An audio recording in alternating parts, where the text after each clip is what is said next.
Welcome back everyone to Storytime with Fade, and today we're reading Almost Time by Gary D. Schmidt and Elizabeth Stickney, illustrated by G. Brian Karras.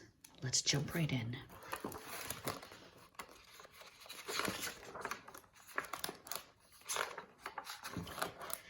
When Ethan had to eat his pancakes with applesauce instead of maple syrup one Sunday morning, he knew it was almost sugaring time.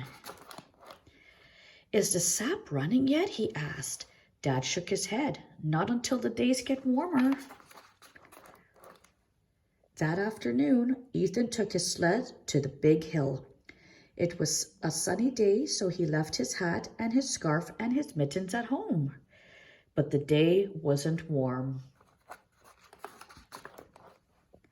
Next Sunday morning, Ethan's dad made a pan of cornbread. No syrup. "Is it time to tap the trees?" Ethan asked. "When the nights get shorter," Dad said. At bedtime that night, Ethan thought there might be some daylight still coming through the window, but there wasn't enough to find Roosevelt. Next Sunday morning, Ethan stirred raisins and walnuts into his bowl of oatmeal. No syrup.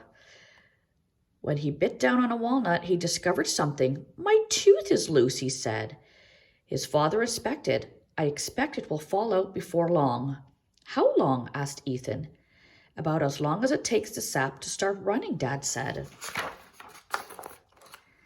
Now, Ethan had two things to wait for. But the days were still cold, and the nights were still long. And his tooth would not come out. The next Sunday morning, Ethan's dad made eggs and toast. Ethan tried not to think about maple syrup in the afternoons when he slid down the big hill, or when he turned on his lamp at night, or when he wriggled his very loose tooth during school, until his dad was waiting when he got off the bus. "How's that tooth?" he asked. Ethan smiled to show him. "So is the sap going to run now?" asked Ethan. His dad smiled to show him.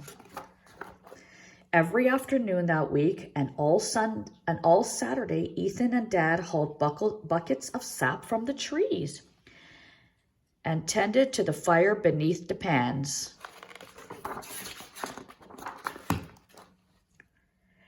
As the sap boiled and boiled, and early on Sunday morning, where there was already a little light in the sky, Ethan poured sweet maple syrup on his pancakes. The end. Thank you for tuning in, and I hope you've enjoyed the story. See you again next time.